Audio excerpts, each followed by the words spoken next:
back to another week of Behind the Lens. I'm Debbie Elias, film critic, creator, and host of Behind the Lens, where we go behind the lens and below the line with the movers and shakers, those film and TV makers, the producers, directors, writers, actors, cinematographers, film editors, sound mixers, sound designers, costume designers, production designers, VFX gurus, composers, you name it. And we talk to them. And you all know how much I love to talk. So this week, though, it's all about horror, as we take a look at two distinctly different types of horror films. One that is dark and twisted and steeped in ancient lore and curses, called Rosario. The other, a lighter tone horror film that may have you rethinking getting yourself a cute, cuddly puppy, but horror nevertheless, and with a bit of action thrown in.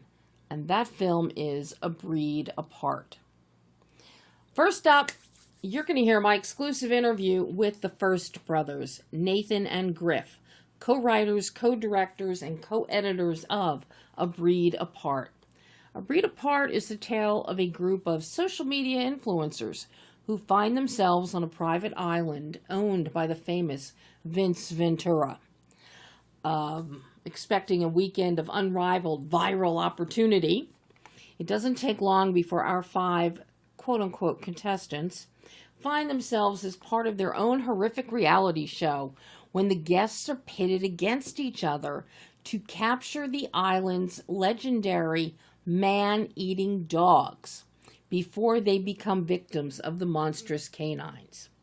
Succeed and win $1 million and the island itself. Plus, you're doing wonders for pet adoption. Who can resist? A Breed Apart stars, among others, Hayden Panettiere, Virginia Gardner, Grace Carolyn Curry, and my favorite, Paige Kennedy, who most of you will probably recognize from the Meg franchise. You know, the huge shark, Steve Alton's books made into movies starring Jason Statham. And they all star in this harrowing tale of terror. And there's a lot of laughs that are thrown in here, of course, but there are some really tense and scary moments. As you'll hear, we go ahead and the FURST brothers and I break down A Breed Apart, discussing the genesis of the film, the production, themes, and challenges, including the film's meta-narrative and focus on social media influencers, which in and of itself provides some wonderful subtextual commentary. As to be expected, a big part of our conversation goes to the dogs, as the brothers give us the scoop on the canine aspect of the film.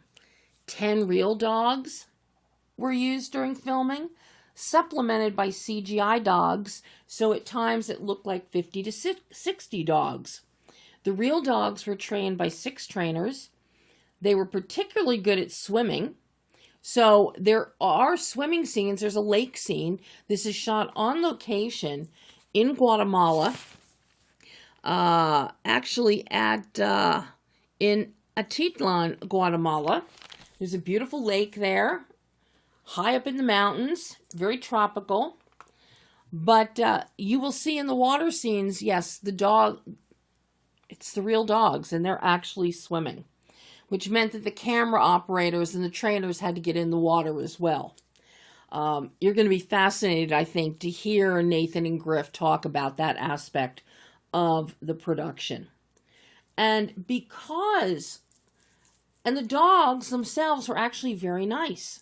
So the real dogs looked too happy and friendly, which meant that Nathan and Griff, who did their own editing, ended up using over 1,500 visual effect shots to make the dogs look menacing.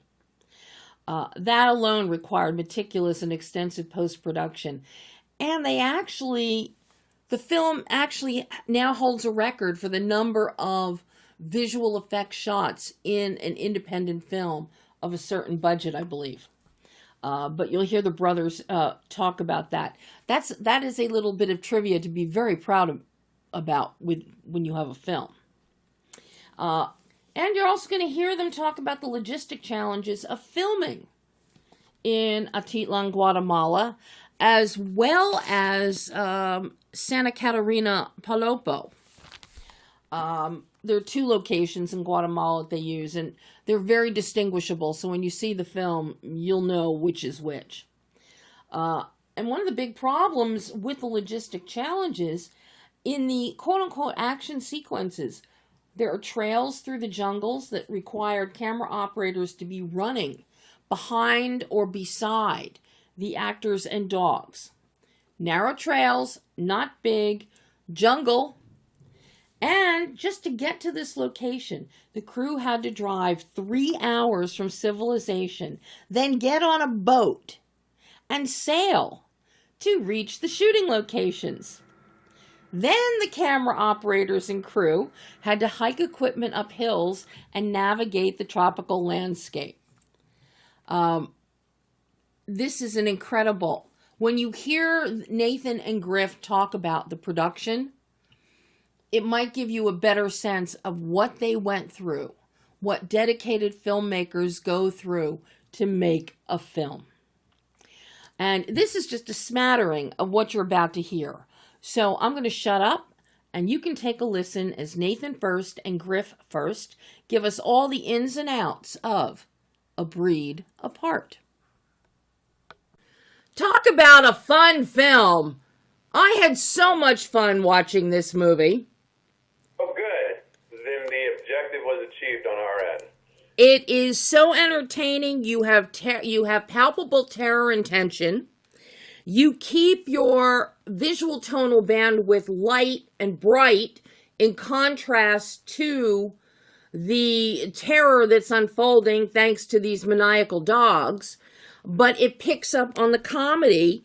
We get rapier comedic notes.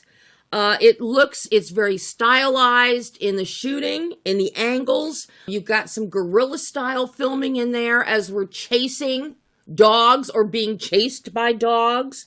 Fast paced. This is just really a job so well done, guys. Thank you so much. We're so pleased you liked it.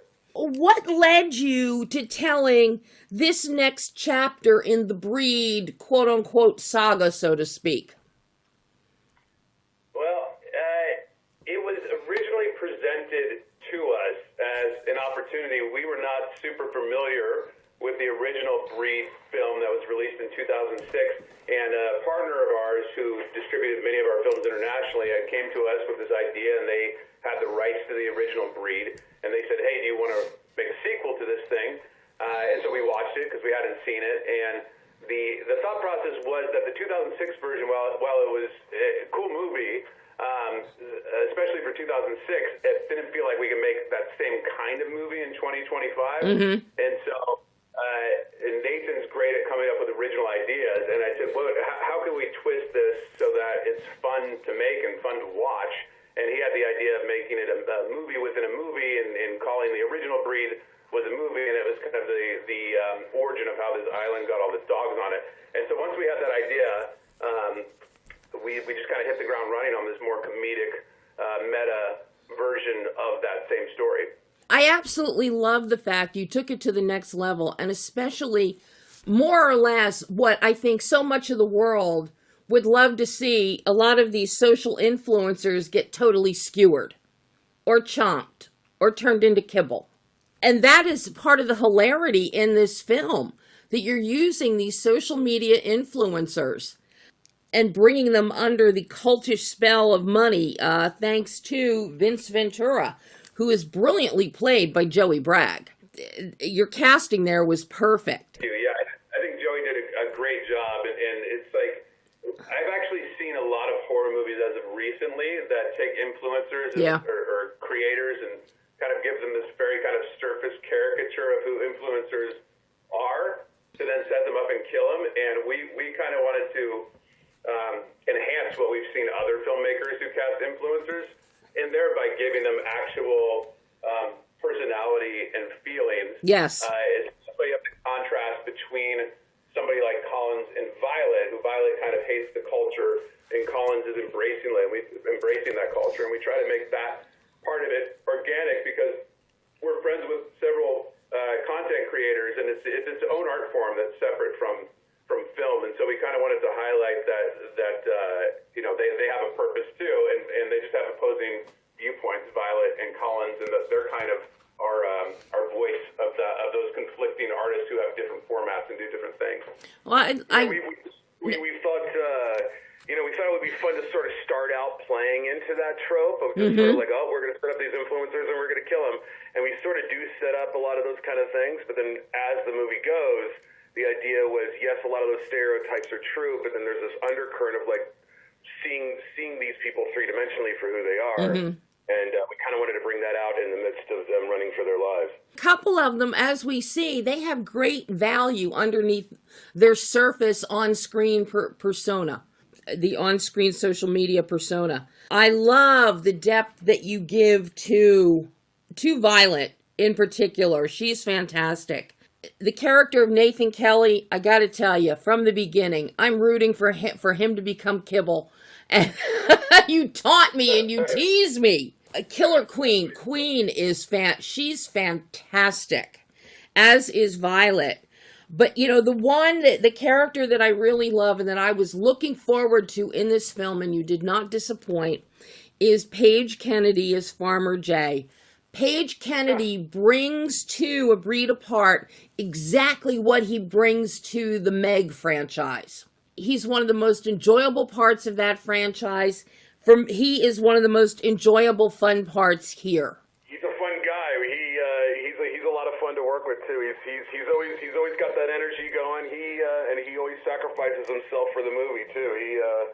I think he busted his ankle running from dogs at some point or something. Yeah, he wasn't running from dogs. No, he was resetting. He was reset. Okay, yeah, that's right. He was resetting. That's what it was. Yeah. But like one of those steps. Yeah. He kept going. But he kept going, man. He strapped up that leg and he kept going. And so there's a lot of those shots where he's being funny and he's being loose. And what you can't see is he's actually got his legs strapped up under there.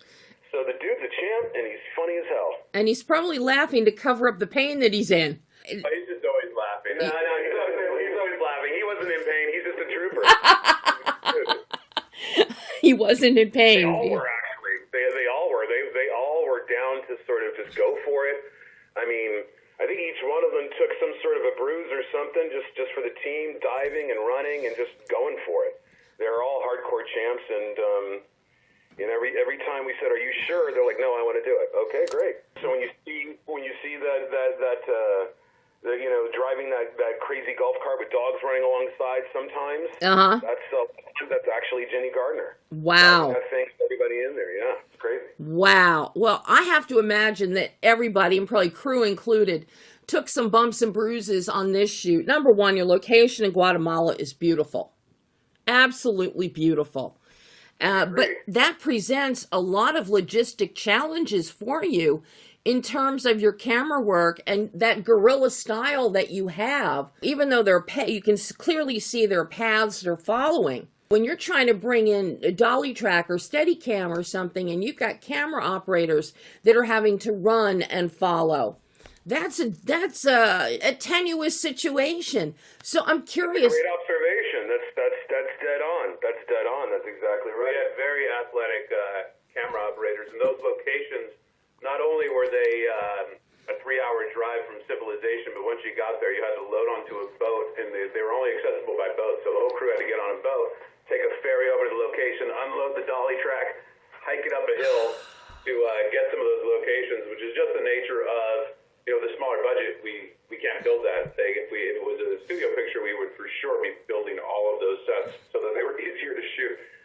But in order to get those looks that we wanted, we had to trek to it, which was an adventure in and of itself. We had a very courageous cast and crew who were down to all be mini versions of Indiana Jones going out and making it happen.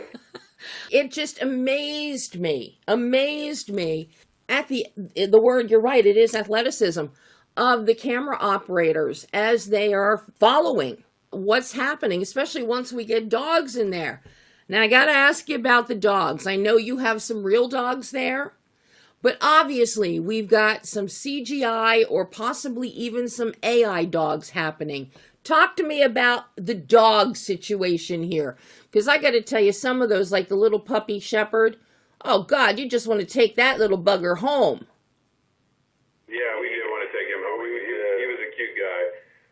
So we had 10 real dogs with us for the whole show. And when you see shots with a massive amount of dogs in it, if you look really closely, 10 of them are real, and then surrounded by CGI dogs. But the problem, which other people who have made movies with a bunch of dogs have experienced the same thing, is that they look very happy because they're treated well and they're given lots of treats. And so when they're supposed to be scary, no matter how much fake blood you put on them, they're wagging their tails. So we ended up by accident setting the world record for the most visual effects in a movie, in an independent movie ever. Of course, Marvel movies will have more shots, but we had over 1,500 shots, and we had that verified by a company called Record Setter. We sent them all our thing and all our research, and the only other movie that's close is Cloverfield, which was actually a $20 million movie. Oh. And they had 800 shots in it. Technically independent, though, I guess? It's independent, yeah. Oh. So it was, once we got into post and we said this dog looks too happy, we had to start really digging in and prescribing more visual effects shots than we initially intended. Because the story you see was the script. It's a crazy script. It's just nonstop action. Right. In order to make that happen, we had to really lean on visual effects. But it works. It works. Now, what about the dogs in the water? Was that all CGI? No, those are practical, actually.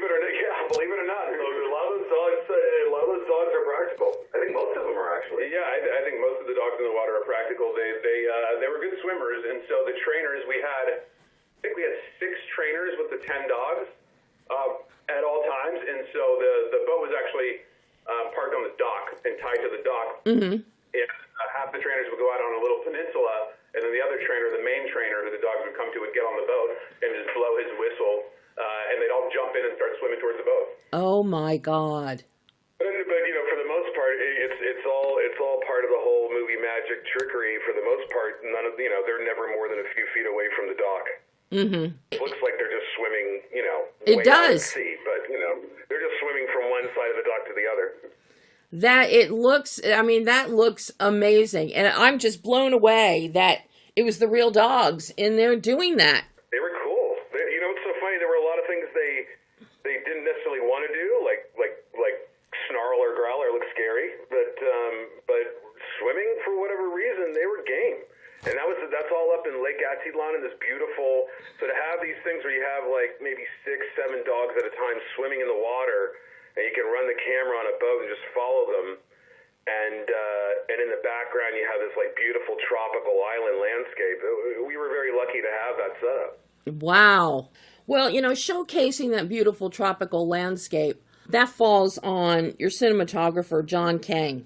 Amazing. We love him, and we're lucky to have him. John he did such a fantastic job on Audrey's Children, the drama that just came out a couple months ago. So to see him now embracing A Breed Apart and working with you, I've got totally different tone, totally different visual grammar. So I'm curious about your conversations with John in developing your visual grammar for this film to capture everything that you did, because you've got some tight spaces, you've got wide open spaces, you've got narrow trail paths. This could not have been easy for you to plot out with him in terms of lighting and lensing. Well, that was one of the reasons that we landed on John, was his ability and enthusiasm for doing that kind of shoot. Yeah, when we found him, actually, there's a few cinematographers that we typically work with, and they ended up not being available. So we went in and we probably watched over 100 cinematography reels. Mm-hmm. And John's was just such a huge standout.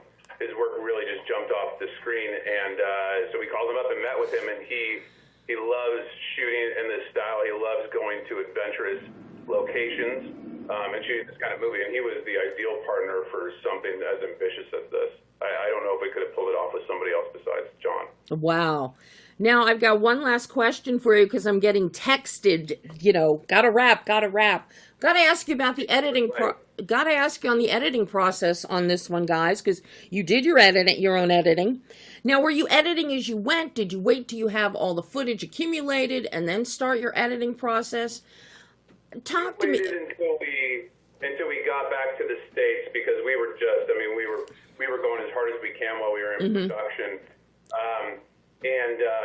I think we both enjoy editing, but it was a very tough movie to edit, which is why we edited ourselves, because there was so many visual effects that I'm not. If we had an editor, we'd have to be with them 24/7 anyways, because there were so many visual effects plates.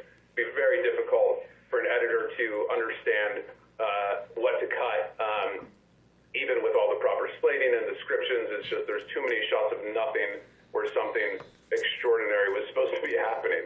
And so because we knew that, and I mean, the organization involved in 1,500 plus VFX shots is a whole task in and of itself. So it was a technical and organizational feat, which is why we jumped in and said, let's just edit this thing so that we can get it done and delivered on time.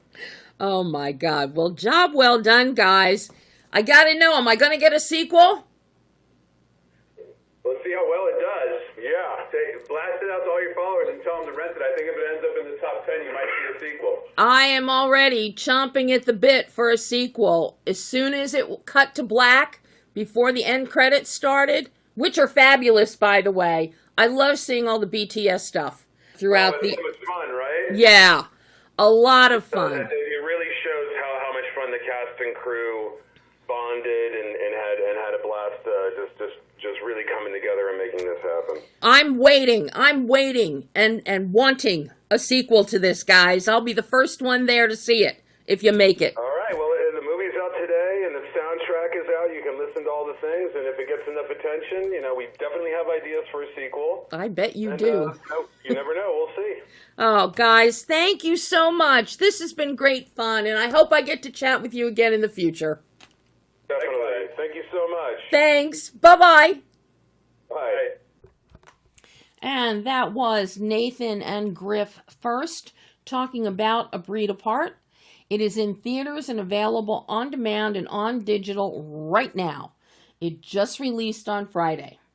And safe to say, I'm already chomping at the bit for a sequel. I'll tell you that much. And I think you will be too, because it's a lot of fun. The tone is actually light and bright, which is contrast to the menacing dogs, but it also aids in some of the humor. Sometimes sick and twisted humor, but humor nonetheless. Go see it. Sit at home and see it. Go to the theater and see it. I think you're really going to enjoy it. And yes, I think you're going to want a sequel too. But now we're going to switch gears and we're going to go deep and dark with director Felipe Vargas talking about his first feature narrative directorial, Rosario. Directed by Felipe with script by Alan Trezza, Rosario is the story of a Wall Street stockbroker, Rosario Fuentes, who returns to her grandmother's apartment after her grandmother's sudden death. While sorting through her grandmother's belongings, Rosario uncovers a horrifying secret. There's a hidden chamber filled with occult artifacts tied to dark generational rituals. As supernatural occurrences plague her, Rosario must confront her family's buried secrets and face the truth about the sacrifices and choices they've made over the generations. And when you see this, first thing you're going to wonder is, how can I get an apartment that is that big that it's going to have a hidden chamber in it that is as large as the one that is in this apartment? I neglected to ask Felipe about that. But in our conversation, he kind of gives me answers that will suffice. And this is a fascinating conversation with Felipe as we delve into the themes of the film, which blend horror with heart and a touch of dark humor, courtesy of screenwriter Alan Trezza, as the story focuses on generational sacrifice and cultural roots. The underlying theme of sacrifice, specifically the sacrifices parents and grandparents make for their children to succeed, deeply resonated with Felipe, which drew him to this script to make as his first feature directorial. As we explore the making of Rosario, you'll hear Felipe discuss the unique visual language created by production designer Carlos Osorio and cinematographer Carmen Cabana, as Felipe emphasizes the use of practical effects, including handcrafted prosthetics, to create a tangible, visceral experience. This truly is a visual feast, thanks to the work of Carlos and Carmen, I have to tell you. Designed to feel tangible and real, there is careful attention paid to texture and detail. It's very tactile. When you look at it, it's almost as if you can feel what you're seeing on screen. Using polished, vibrant colors instead of typical gritty horror look, they have created a more sophisticated visual grammar that highlights the film's themes of sacrifice and cultural identity. And the color palette and the set design, which even incorporates trinkets from Felipe's own grandmother's house, were meant to reflect the raw, organic elements of the cultural and religious background of the story. And yes, you'll hear me ask him if he returned the items to his grandmother's house. I'm not telling you the answer. You're going to have to listen and find out. This deliberate visual approach sets the film apart from traditional horror aesthetics, making the visual experience as important to the storytelling as the narrative itself. Filmed in Colombia and reflective of Felipe's own cultural heritage, not only provided creative control over the set design, but it allowed for Palo Mayombe cultural consultants to come on board the production so they could authentically represent the religious and cultural elements of the story. This is how dedicated to authenticity Felipe is with this production. So take a listen as director Felipe Vargas talks about the visual feast, Rosario. Hi, Felipe. Hey, how are you? Thank you so much for taking the time to chat. Thank you so much for making this film. I didn't know what to expect, and as I started watching this, I was gobsmacked.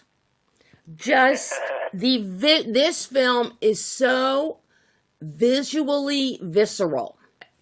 This revolves around the intensity and the majesty of this film. It falls on your production designer, on Carlos Osorio, and on your DP, on Carmen Cabana. This, I would not have expected such a polished look for a film of this nature.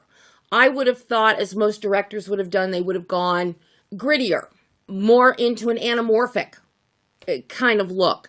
You and Carmen, with the lighting and the visual grammar, go into the polish that really accentuates with your use of color and saturation, your reds, your greens, your yellows. So we have the metaphoric stop, go, caution that celebrates Carlos's work and the incredible set dress, especially in Grandma's apartment, which is a treasure trove of visual eye candy. A beautiful film, Felipe. Beautiful. Thank you. Thank you so much for the kind words. Godsmacked, I hadn't heard that one before, and that's a great reaction to the film. And I was blessed to have an incredible production designer and cinematographer, and I hope we created a kind of a unique visual language that we haven't seen as much in horror before. So, yeah, very proud of the team. Yeah, this is a visual grammar, a visual language that you don't expect to see in horror, and when it does pop up, it sets your film apart from the rest of the pack, as does your story here. This is a great story and script that Alan Trezza delivered. So I'm curious, when you got the script, and you decided you were going to direct this, what jumped out at you as why you wanted to direct this one? So I read Alan Trezza's script, and I was blown away. It was fate, it was kismet, because it had everything I loved in movies. It had everything I'd done in my short films, which was body horror. It started through a sort of young child's perspective and expanded from there. It had creature effects and amazing monsters. It had humor. Alan Trezza is hilarious. He's known for his horror comedy scripts. But it also had a lot of heart. It had this very powerful underlying theme that I think kind of it really added an extra layer to the horror, which was this idea of sacrifice, of the sacrifices that parents and grandparents make for their kids to move forward and succeed. So that was something that struck me very deeply, and it was really the thing that I latched onto. I love the generational aspect that we get through the Palomayambe. I love that family history, the lore, the ritualistic nature of it. And to have it presented in this format, it's not just slapped up there with ghosts and goblins and ghouls popping up. There is a method to the madness which you bring to life through these visuals and the incredible prosthetic makeup. Wow! How much of this did you do in camera practically versus CGI or just visual effects? We wanted to make a film that felt tangible and real, that you could live in it, that the actors could step in and she felt like she was there. She would feel cold and she would feel the worms. Although that part she didn't like, getting covered in worms. But it was one of those things where we just put a lot of handcrafted detail into the film. I grew up making these special effects prosthetics since I was a kid. I would, create the kind of handmade ones for my dog that was the movie monster, or I would, do facial prosthetics on my cousins, missing eyes and missing limbs. So I always loved that stuff. And I was blessed with a really amazing team that just brought it to the next level. All of the creatures in the movie are real. Of course, there'll be some invisible VFX augmentation that just take it to the next level. Yeah, I mean, the prosthetics is just spectacular, and it really feeds into the ancient organic nature of what is unfolding. And this is also where Carlos's production design and the set dress is so important, because of the organic, tactile nature of what we're seeing in Abuela's kitchen, in Abuela's house. And then as we go behind, instead of what the man behind the curtain, now we got something else behind a curtain. And it is so real, and that's where it becomes so visceral. So I applaud you for doing this so diligently, working so diligently with the practical in-camera physical prosthetics, because it heightens this entire viewing experience. Thank you. No, for me, we always talked about texture, and this religion, Palo, which you brought up, it has the most incredible organic textures, the earth, the dirt, the iron, the skulls, the bones, all of that is so real and raw, and that reflected in the monster, it reflected in Abuela's house. I raided my own grandmother's house and brought all these little trinkets to put in the kitchen and the living room.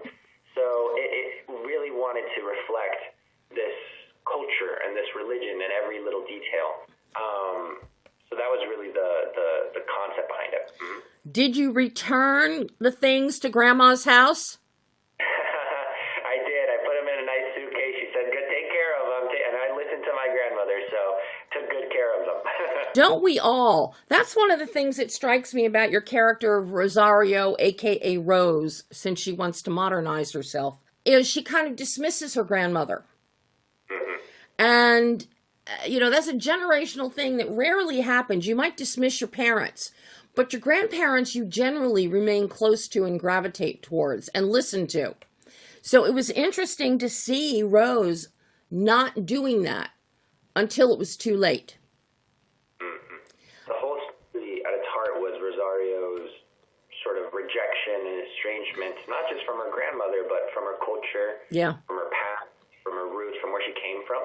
And the film's journey is her kind of re-understanding those or acknowledging she has to survive that night. She has to confront these roots and these family secrets that she's buried really deep down. So that was kind of the overarching idea that was Rose's journey, really. Rose to Rosario. How challenging was the casting for this film? You have a wonderful cast. You have Emerald as Rosario. David Desmalchian as Joe, with his air fryer obsession, is incredible. He's so much fun to watch. And of course, you bring in Jose as Rosario's dad, Oscar, and that is like a wonderful casting coup for a film like this. And then poor Diane as Elena, a brave woman. Did she get hazard pay, by the way, for enduring? Did she what? Did she get hazard pay for enduring? We buried her alive. She was in these heavy prosthetics in these very dark places doing acrobatics. She was an incredible monster, and she just has this intense, very serious presence. You speak to her, and she just has this gravitas. So that was the role that I think was the most elaborate to cast. We probably saw 500, 1,000 potential Elenas, and Diana just blew us away. You mentioned David. David is, I've been a huge fan. It was really a blessing to work with him. He played Dungeons and Dragons with one of the producers, so they knew each other. He gave him a ring. Want to come to Colombia for a week? He said, sure. So we got really lucky working with David. And Emerald, is just the star of this movie from minute 0 to 90. She's in this film, and she'd never done a horror film before. This was her first horror film, and it's a big ask, to get covered in blood and gore and worms and dirt and run and all this stuff, and get chased by dogs too. And she was game for it. I knew her from her work. She just had this confidence and this humor and this no nonsense that I thought would really translate well. So we were very lucky to have her on board. I'm just amazed at the cast. And as I said, David, I am so familiar with his work over the years, and he is very chameleonic in a lot of what he does. And he brings that touch of lightness, but also the quirk with a cough and that pops in there, and this whole air fryer routine. It makes you wonder. It's very ambiguous as we see the story unfold. And you want to know, is he involved, as part of this? What is it? I do have an important one, Felipe. Your location. You shot this, but for the New York street scenes, you shot this in Colombia. How important was it to you to shoot this in Colombia and be immersed in the culture? So this is a New York story. We had to shoot in New York as well. We did the exteriors there, but the bulk of the film was shot in Colombia, which was really full circle for me. I was born there, so to bring my first movie there was really, really special. And to also have this access to this palero culture and these palero consultants and really this country that believes wholeheartedly in the power of palo in this world was really important to us. So that was special. And it also just gave us, from a production design standpoint, from a creative standpoint, a lot of creative control. We were able to build all of that apartment on a set, on a stage, and have control over every wall, every trinket, every detail. Job so well done, Felipe. An immersive visual feast. I love it. I love this. I want a sequel. Oh, man, I do too. Let's get people out there for the weekend, and we'll see what happens. Thank you so much for taking the time and for the kind words on the film. I really could tell that you watched it with an attention to detail and a really beautiful perspective. So thank you. Oh, and thank you, Felipe, and hope we'll talk again in the future. Absolutely, would love that. Thanks so much. Bye-bye. Take care. Have a good one. Bye-bye. And that was Felipe Vargas talking about Rosario. And Rosario is currently available in select theaters nationwide. So that is all the time we have today. No show next week because it's Memorial Day. But join me again on Monday, June 2nd, when you'll hear from more filmmakers talking movie magic. In the meantime, Make sure to check out the website, behindthelensonline.net, to see and hear many new exclusive interviews, which are up and out right now, with more for your consideration Emmy interviews popping up this week. A whole lot of stuff on Cross, a bunch of stuff on The Boys. 2 great series, so you may want to start binging those and get ready to hear all of these artisan interviews that are going to be out this week. So, until June 2nd, I'm Debbie Elias. This is Behind the Lens.